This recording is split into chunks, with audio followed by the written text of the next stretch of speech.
By 2026, Americans won't cut back because they've learned discipline. They'll cut back because the math finally broke. Prices climbed more than 20% in just a few years while wages barely moved. Credit card balances pushed past $1.3 trillion. Auto payments quietly crossed $800 a month. Rent now consumes over 40% of income for millions. This isn't a lifestyle shift, it's financial compression. When households stop choosing and start rationing, the economy doesn't slow gradually. It changes shape. 2026 won't be remembered as a year of budgeting. It will be remembered as the year affordability disappeared and Americans were forced to retreat all at once. What looks like cutting back is being misread as progress. It isn't. This moment is not about restraint, discipline, or Americans finally learning how to budget. It is about forced reallocation. The money did not grow. The income did not rise. The cost structure did. And when that happens, spending doesn't disappear. It is dragged from one place and pushed into another. This is the critical shift defining 2026. Households are not saving more. They are not building emergency funds. They are not investing. In fact, the U.S. personal savings rate has already slid back near 3 to 4%, barely half its long-term average. That tells you everything. The same dollars are still being spent, just under pressure, urgency, and fear. What changed is where the money is allowed to go. Discretionary categories are being hollowed out so essentials can be kept alive. Rent, utilities, insurance, food, transportation, and healthcare now absorb the first claim on income. For millions, housing alone consumes 40% to 50% of take-home pay. Health insurance premiums have jumped double digits. Auto insurance is up more than 20% in many states. Groceries remain structurally higher even after inflation cooled on paper. Once these costs lock in, there is no flexibility left. That's why this isn't a behavioral trend. It's arithmetic. When fixed costs rise faster than wages, which have grown roughly 4% annually, while core living expenses surged far beyond that, households are forced to cannibalize optional spending just to stay solvent. This is not choice. It is compression, and compression has consequences. Money that once circulated through restaurants, entertainment, services, and small local businesses is now trapped servicing necessities. That shift doesn't create future demand, it destroys it. Because reallocating is not the same as reducing risk. The balance sheet doesn't heal, it tightens. This is why the next phase follows logically. When discretionary spending is stripped to support essentials, industries built on nice-to-have demand are exposed first. Their decline isn't sudden, it's mechanical. And once that layer gives way, the pressure doesn't stop. It moves outward into employment, subscriptions, credit usage, and eventually the broader economy. The reallocation is the starting signal. Everything that follows is a consequence, not a coincidence. Once money is forced to move toward necessities, the first thing that disappears is choice. Not gradually, not symbolically, structurally. This is where the so-called optional economy begins to collapse. Not because demand softened, but because demand was crowded out. Optional spending only exists when households have surplus after fixed costs. That surplus is now gone. Housing, insurance, utilities, food, and transportation have claimed priority status, leaving everything else to compete for what remains. And what remains is thin.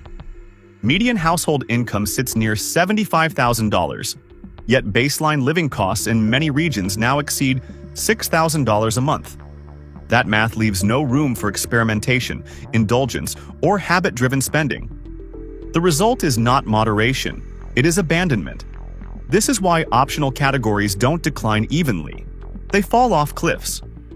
When a household must decide between maintaining a $300 recurring leisure expense or covering a $1,200 insurance renewal, the decision isn't emotional, it's binary. The economy built on small extras assumes flexibility. Flexibility no longer exists. Dining, entertainment, leisure services, and convenience spending are the first casualties because they offer the least protection against financial risk. A $120 restaurant bill doesn't buy security. A $15 streaming fee doesn't stabilize a budget. When inflation-adjusted wages lag behind real expenses, these purchases stop being treats and start looking irresponsible. That psychological shift matters. Once spending feels reckless instead of rewarding, behavior changes fast. The scale of the exposure is massive. Roughly 70% of US GDP is tied to consumer spending, and a disproportionate share of that depends on discretionary categories. These sectors are not supported by contracts or long-term obligations. They survive on volume, frequency, and habit. When habits break, revenue doesn't glide lower, it gaps down. This is where many analyses fail. They treat the optional economy as elastic. It isn't. It's fragile. Optional spending relies on confidence that tomorrow will resemble today. That confidence is eroding. Households facing rising fixed bills don't just reduce frequency, they remove categories entirely. Once removed, they rarely return at the same scale, even if conditions improve. That's because the underlying cost structure hasn't improved. It's merely stabilized at a higher level. This also explains why promotional tactics are losing power. Discounts, loyalty programs, and short-term incentives cannot revive demand when the constraint is structural. A 10% coupon does nothing when the problem is a missing $800 at the end of the month. Price sensitivity has shifted into price rejection. Consumers are no longer asking, "Is this a good deal?" They're asking, "Is this necessary at all?" As optional spending contracts, the economic damage compounds. Businesses built on discretionary demand operate with thin margins and high labor intensity. When volume drops, costs don't adjust quickly enough. That mismatch accelerates closures, layoffs, and consolidation. Importantly, this is not a cyclical pullback driven by sentiment. It's a balance sheet response to sustained pressure. The disappearance of optional spending also distorts economic signals. Inflation data may cool while lived costs remain high. Sales volumes may drop while prices hold. From the outside, it looks like normalization. From the inside, it feels like rationing. That disconnect leads to policy misreads and delayed responses, further entrenching the problem. When optional spending is eliminated, households don't suddenly become safer. They become more exposed. There is no buffer, no slack, no shock absorber. Any unexpected expense, medical, mechanical, or logistical, must be absorbed elsewhere. That pressure doesn't vanish. It migrates. The economy doesn't stop here. Once optional spending is stripped away, the strain moves into recurring commitments and financial instruments that were never designed to operate under permanent compression. Subscriptions, credit usage, and payment behavior become the next pressure points. Not because consumers changed their values, but because the system left them no alternatives. The optional economy isn't disappearing by choice. It's being crowded out by costs that no longer negotiate. And once that layer collapses, the stress doesn't dissipate. It intensifies, pushing directly into the financial plumbing that households use to rely on to stay afloat. When optional spending is stripped down to essentials, the next layer exposed is recurring lifestyle cost. Not large purchases, not emergencies, automatic charges, the expenses designed to feel invisible. This is where the financial unwind accelerates because subscriptions were never meant to survive in an environment without surplus. Subscriptions thrived in an era of excess liquidity and psychological comfort. $10 here, $20 there, quietly stacked into hundreds per month. Streaming, fitness platforms, convenience services, premium apps, delivery memberships, cloud storage, entertainment bundles, lifestyle tools. Individually forgettable, collectively suffocating. By 2025, the average household carried $250 to $350 per month in recurring subscriptions, often without tracking them. That model collapses the moment households lose margin. This is where the pressure from the disappearing optional economy becomes mechanical. Once discretionary spending is cut at the point of purchase, attention shifts to fixed monthly drains that cannot justify their existence against rising essentials. A $1,200 insurance renewal or a $400 grocery bill forces scrutiny. Subscriptions lose their camouflage. What makes this shift destabilizing is not the cancellations themselves, but the speed. Subscriptions are the fastest expense to unwind because they require no lifestyle negotiation, no social explanation, no replacement. A click ends them. That creates a sudden revenue shock across entire industries built on predictable monthly inflows. The scale matters. The U.S. subscription economy exceeds $650 billion annually across media, fitness, software, consumer services, and convenience platforms. Much of that revenue depends on inertia, not engagement. Once households start auditing recurring charges, that inertia disappears. Retention models fail. Churn accelerates. Growth assumptions collapse. This is also where consumer psychology changes permanently.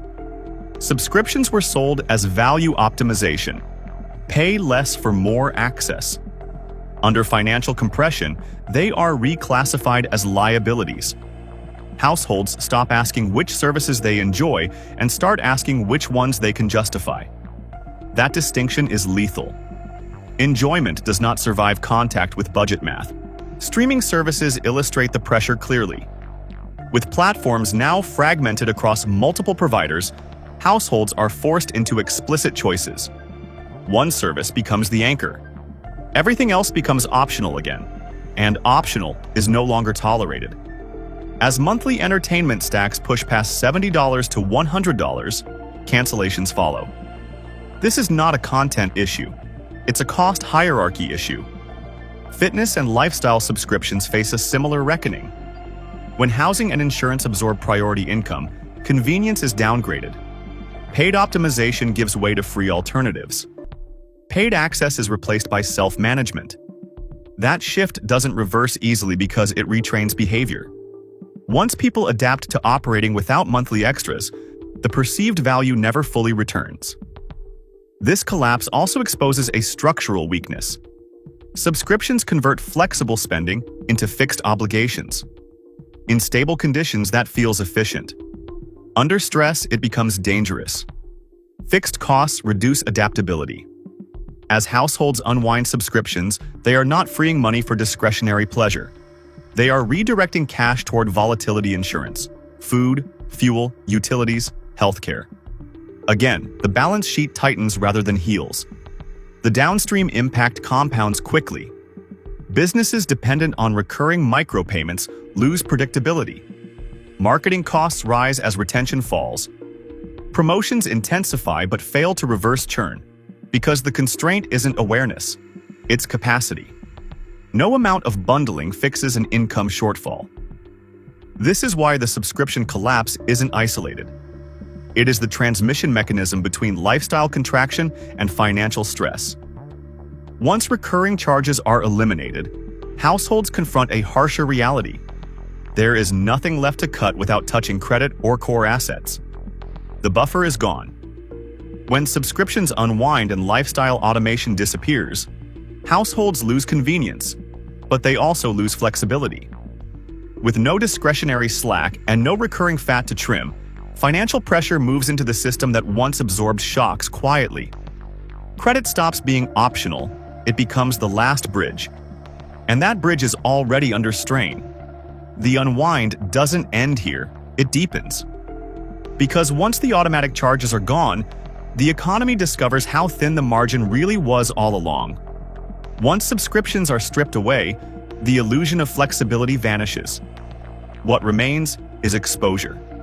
At that point, households confront the system that quietly carried them through rising costs for years: credit. And this is where the narrative breaks from reality. What is being framed as discipline in 2026 is, in truth, credit exhaustion. The shift toward cash-only spending is not a behavioral upgrade. It is a constraint response. Credit was never reduced because it was dangerous. It is being reduced because it is no longer available. Total U.S. credit card balances have already pushed past $1.3 trillion, while average interest rates hover near 21%, the highest in decades. That combination is not sustainable. It doesn't encourage restraint. It forces shutdown. This is the mechanical outcome of the earlier stages. Once optional spending is eliminated and subscriptions are unwound, households lose the small buffers that once masked stress. Emergencies don't disappear. Bills don't soften. When a medical expense, vehicle repair, or insurance renewal arrives, there is no discretionary layer left to absorb it. The pressure shifts directly onto revolving credit. For years, that system absorbed shocks quietly. Buy now, pay later loans spread everyday costs over time. Credit cards bridged income gaps. Minimum payments delayed consequences. But delay is not relief. It is accumulation. And by late 2025, that accumulation reached its limit. Delinquencies on credit cards are now climbing past 7%, a level typically associated with recessionary conditions. Not because spending accelerated, but because capacity vanished. This is where the misinterpretation becomes dangerous. Paying cash looks responsible on the surface. In reality, it signals a loss of access. When households stop using credit, it does not mean they've reduced risk. It means they can no longer distribute it. Financial stress becomes immediate instead of deferred. Every purchase must clear instantly. There is no glide path. The consequence is behavioral hardening. Spending decisions become binary. Either the money exists or the transaction fails. That rigidity suppresses consumption far more aggressively than interest rates ever could. And unlike rate hikes, this pressure doesn't ease with policy adjustments. Once credit lines are maxed or closed, they don't reopen quickly, if at all.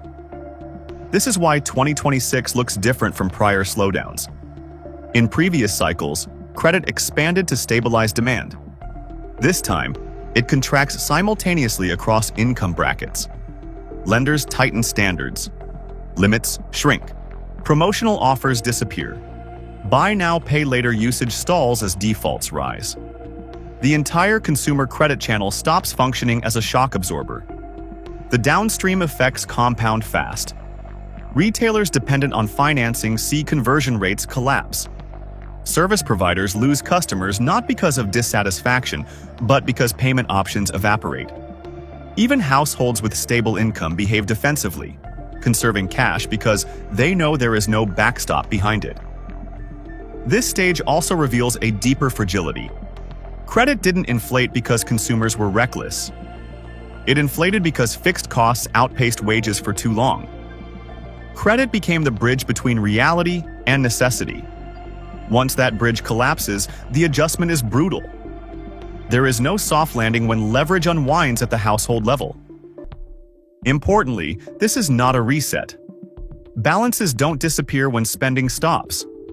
Interest continues to accrue. Obligations remain. Cash-only behavior does not clean balance sheets. It freezes them. That freeze reduces velocity across the entire economy. Money moves slower, decisions delay, demand weakens structurally. And this is where the pressure moves next. When credit can no longer smooth consumption and discretionary spending has already been eliminated, households begin deferring larger commitments entirely. Not because prices are temporarily high, but because the risk of long-term obligation becomes unacceptable. The economy doesn't just slow, it shifts into preservation mode. Credit exhaustion isn't discipline, it's the loss of elasticity. And once elasticity disappears, the next contraction doesn't come from choice, it comes from delay. Delay of purchases, delay of replacements, delay of decisions that once powered growth. When credit stops functioning as a buffer, the economy enters a new phase. Delay replaces demand.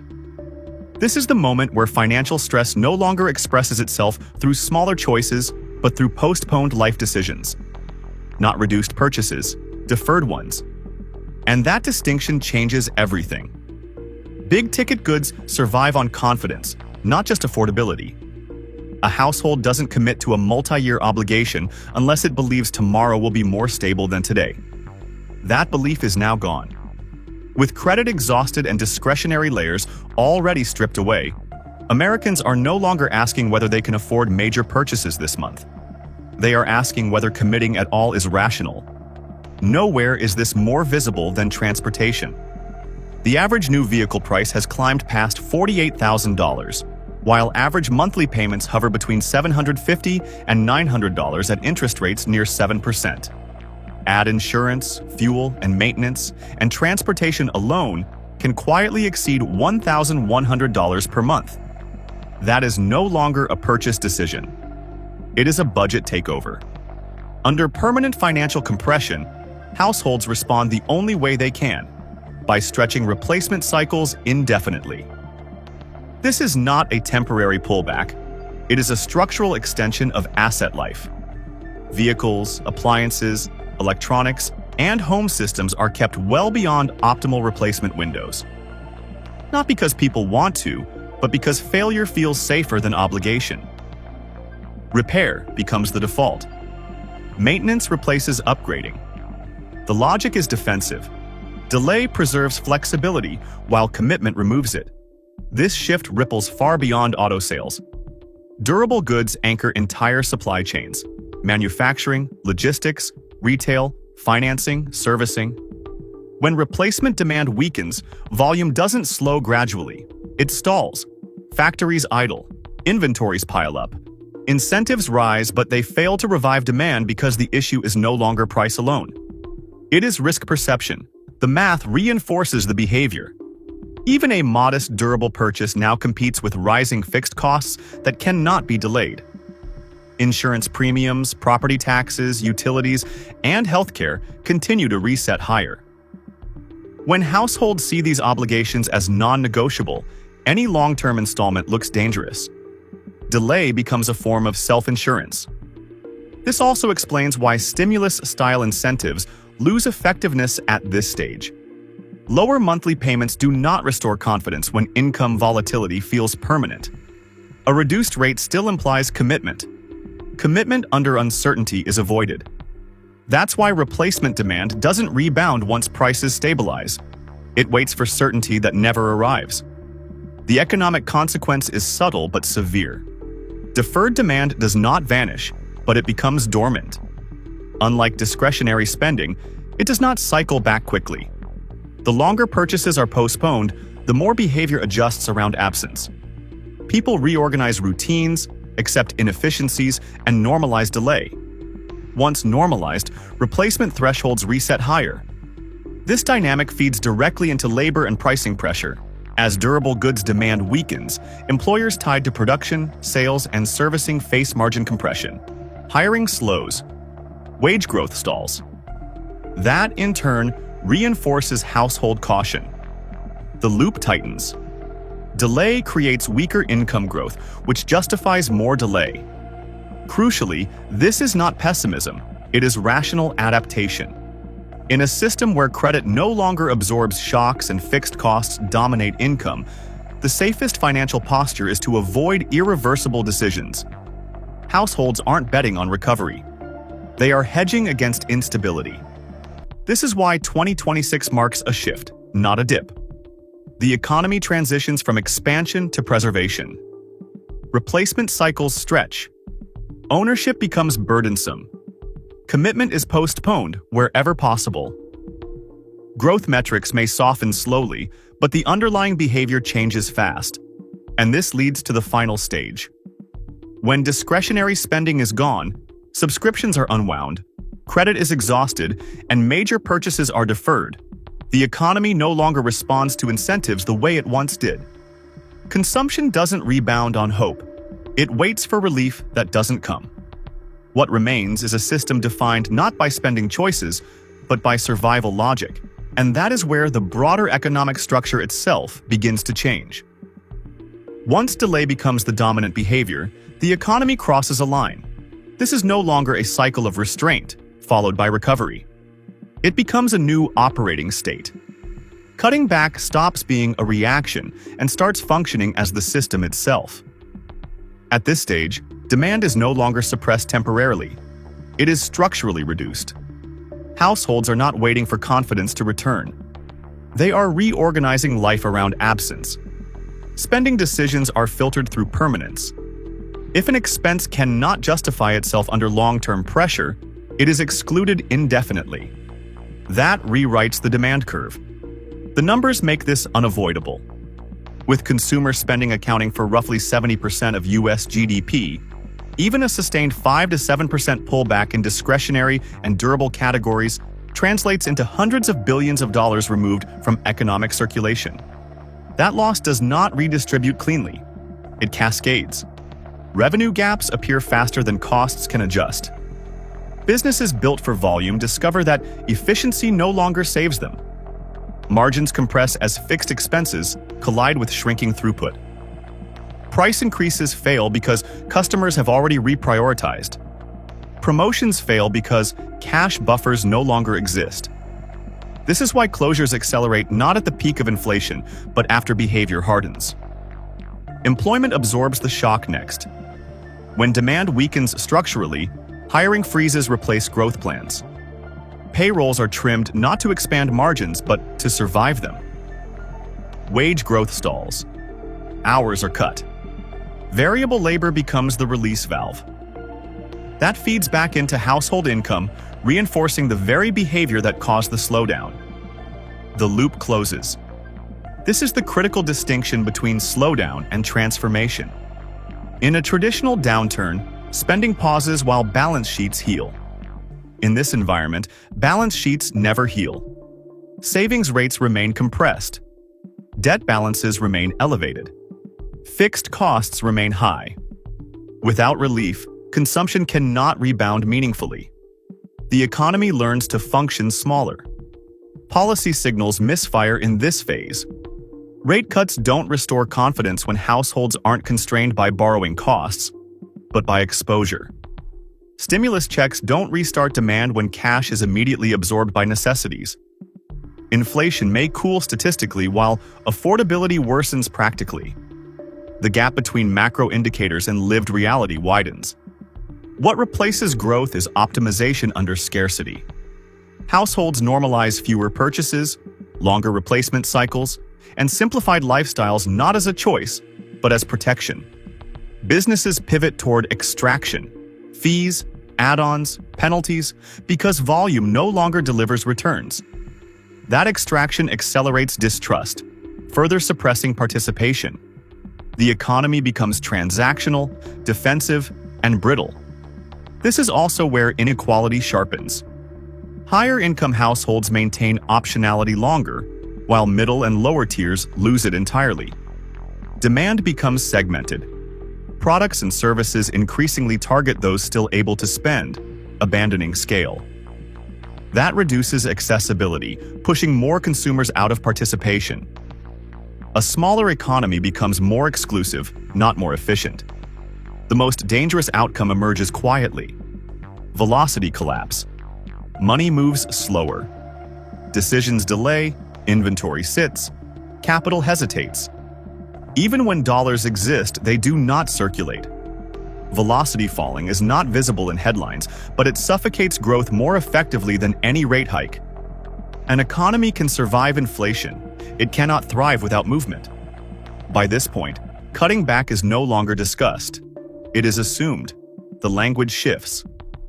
Affordability stops being a warning and becomes the boundary condition for everything.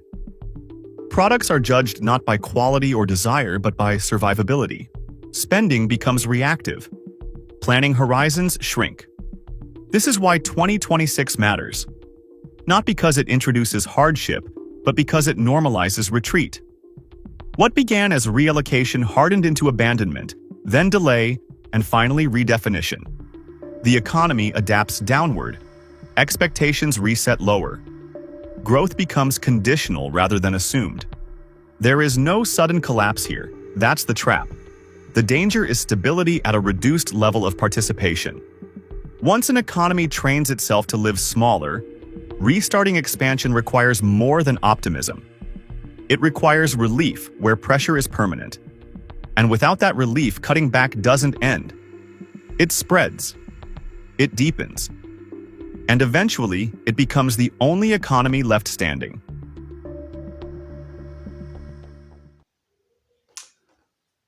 Welcome, ladies and gents. Welcome to S Business Space.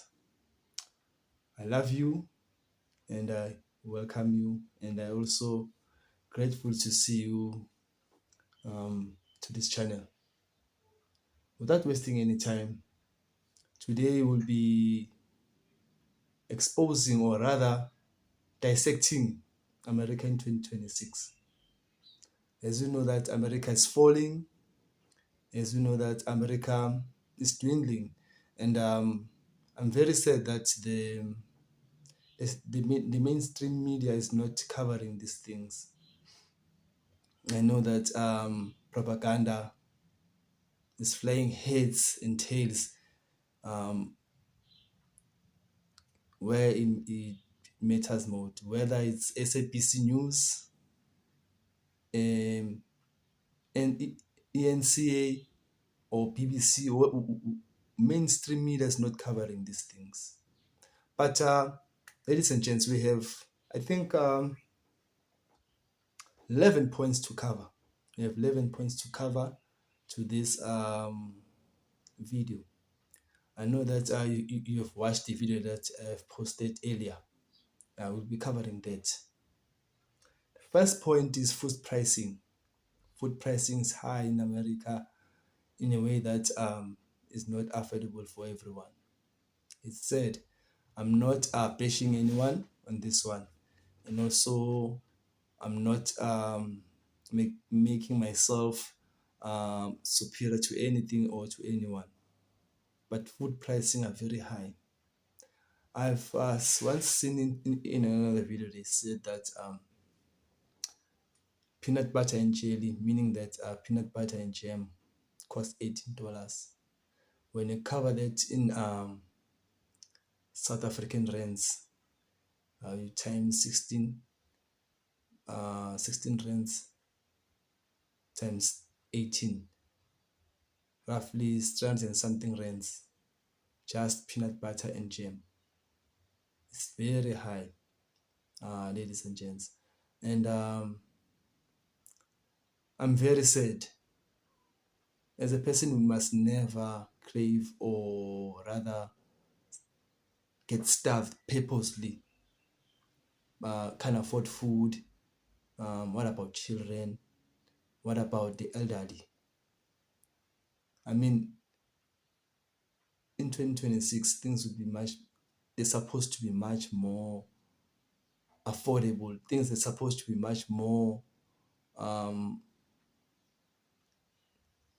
like, in a right manner. You see, what I can say is that these things of capitalism, it has played its role, and it has devastated many economies, including America. It's not an exemption on this one. Supposedly, America is the richest country, but people, they can't afford food, and that's plain and simple. And we need to be in a point that as people, we wake up and we fight for these things.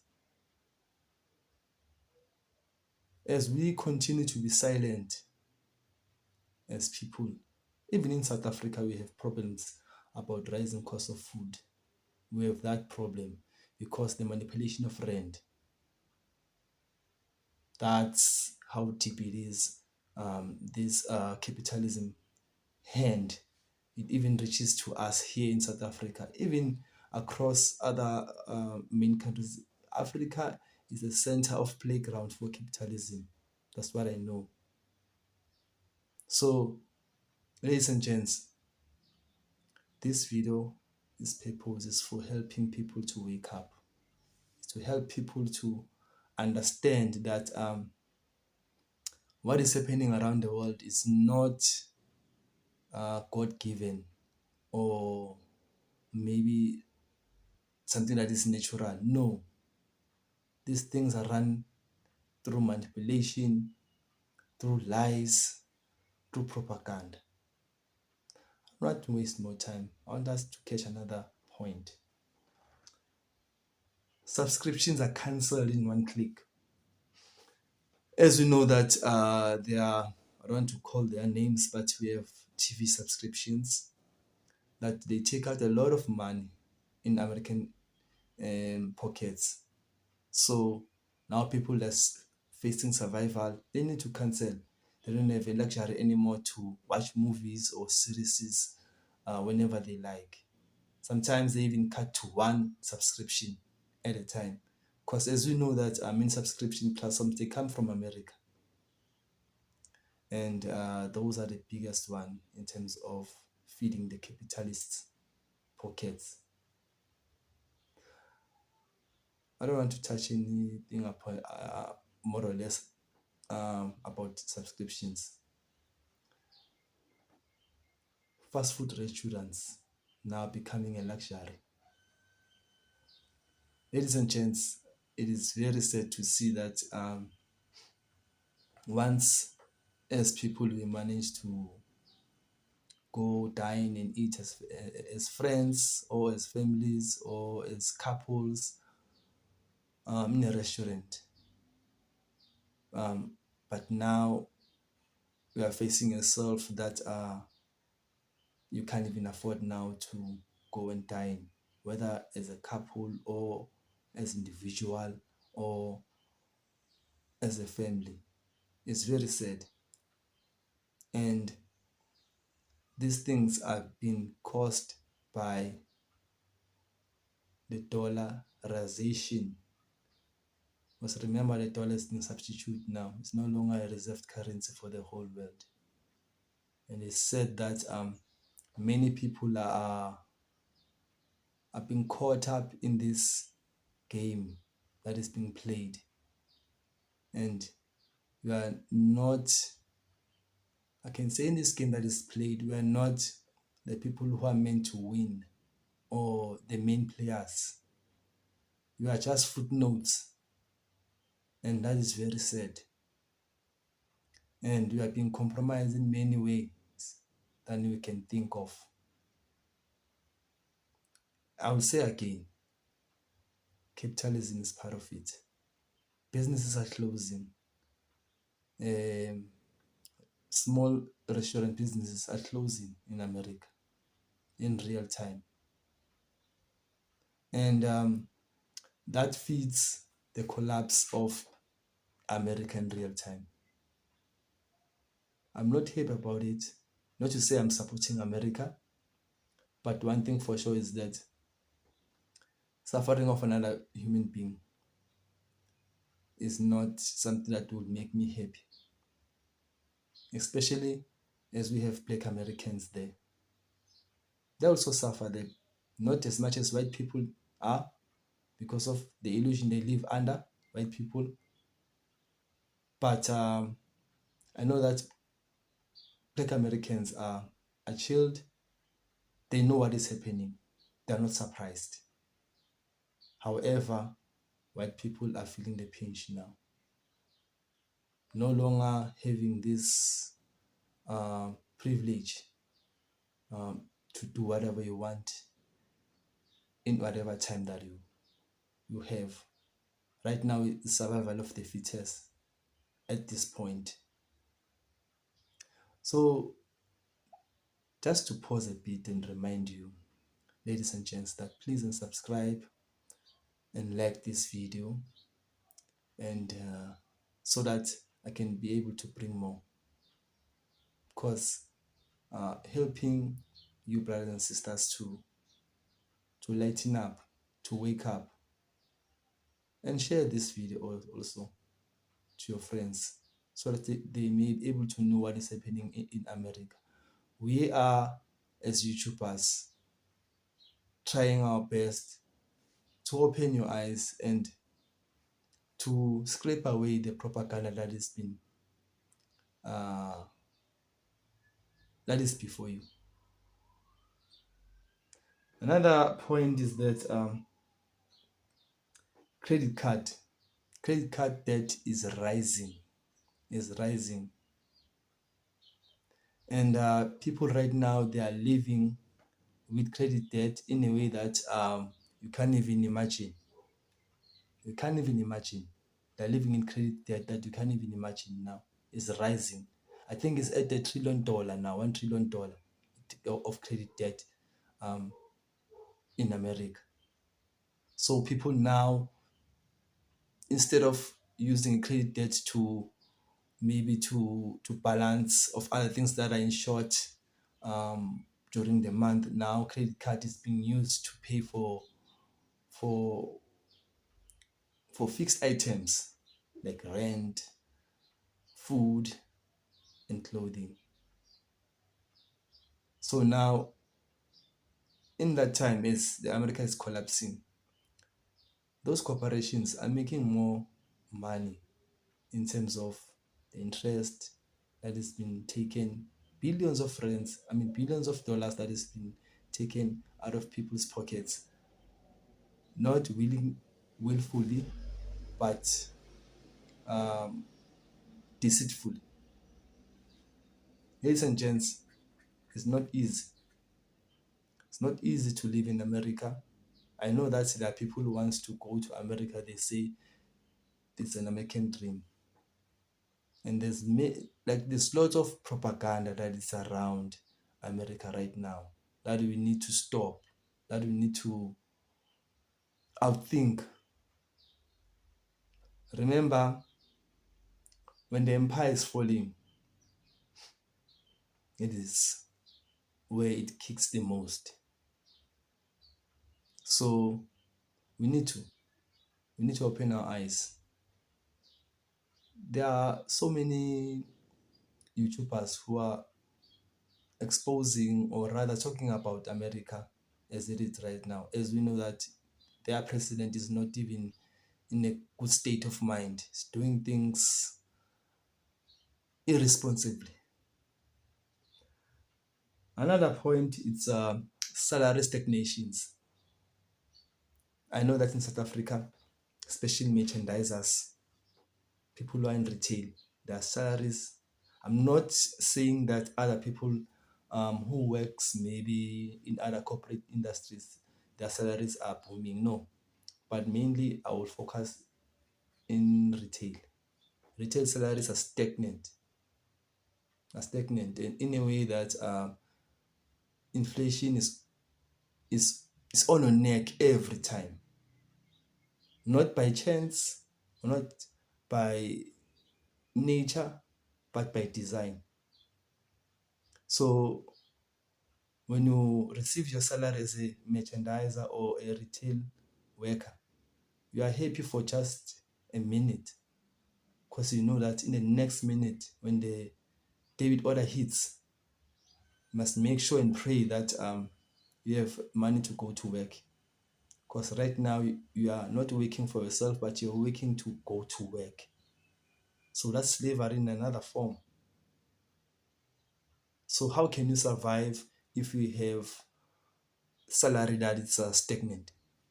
Prices are forever rising unjustifiably because of inflation. And remember, ladies and gents, inflation is created to justify the rise of everything that the corporations wants them to rise, whether it's fuel or food. Economy, that's another podcast, but I will say economy is created, such as poverty also is created. Those things are not natural, they are created by men.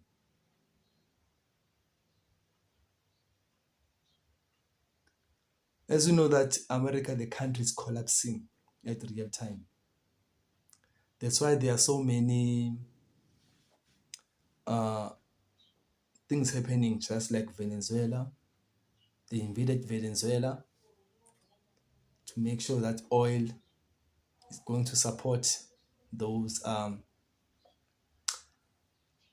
corporations of America. Because remember, the billionaires and corporations in America, they are the ones that are funding the government there. And remember, the president of America is not fighting for the masses or the people of America, is fighting for the corporations. Because the corporations are the ones that are influencing the government to run, and the laws that have been uh, rewritten there, they're the ones. So as you vote, as you are trying to say you are voicing out yourself by voting or being a racist in any form, thinking that the government is on your side. No, This is all a game. The government is with the corporations. That's why there are some instances that first people to feel the pinch are the retail workers. Why retail workers are forever having inflation in their necks and they're having slave salaries, and why the government has to be assisted by the unions. This is all a game, but we need to wake up and see the game as it is. And this game, we won't win.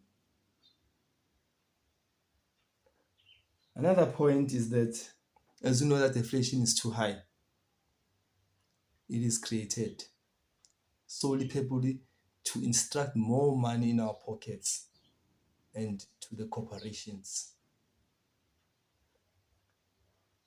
Point number 8, privileges are gone, especially for the white people. Privileges are gone, especially for the white people. White people are crying right now on TikTok like it's never been seen before. That they are crying like babies.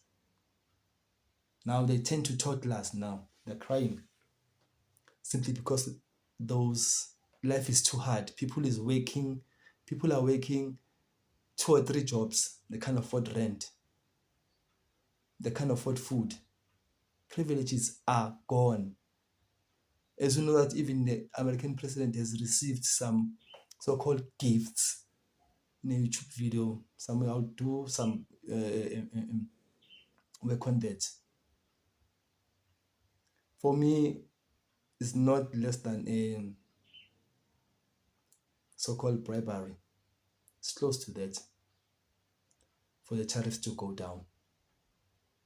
Why we need to pay and give gold bars for the tariff to go down? Tell me in the comment section, what is that?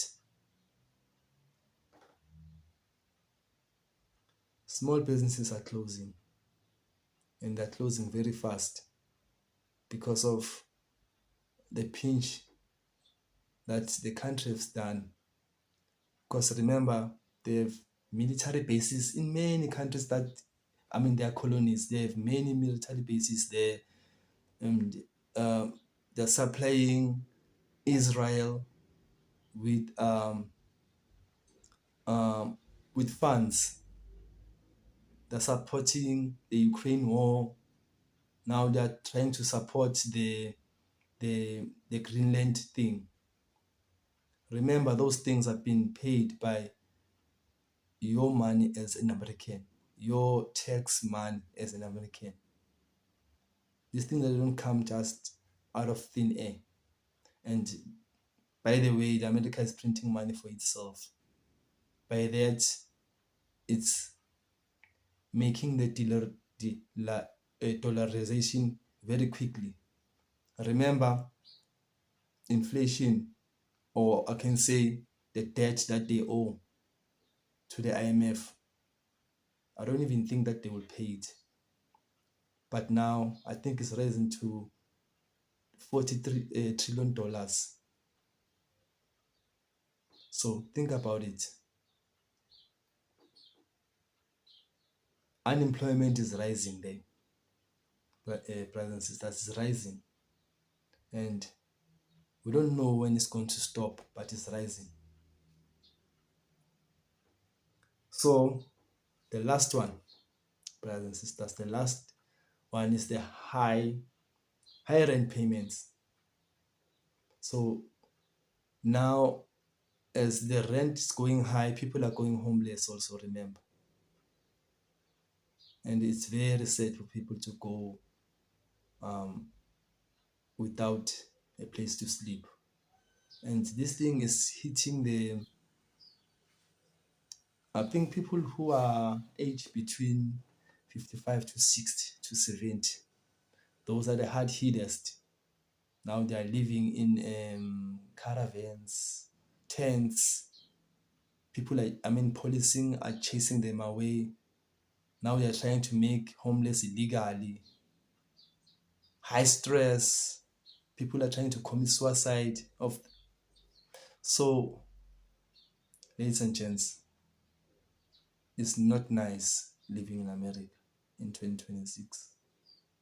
It is not nice. So, as I close, please like and subscribe.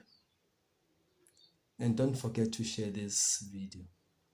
Until the next one, salute.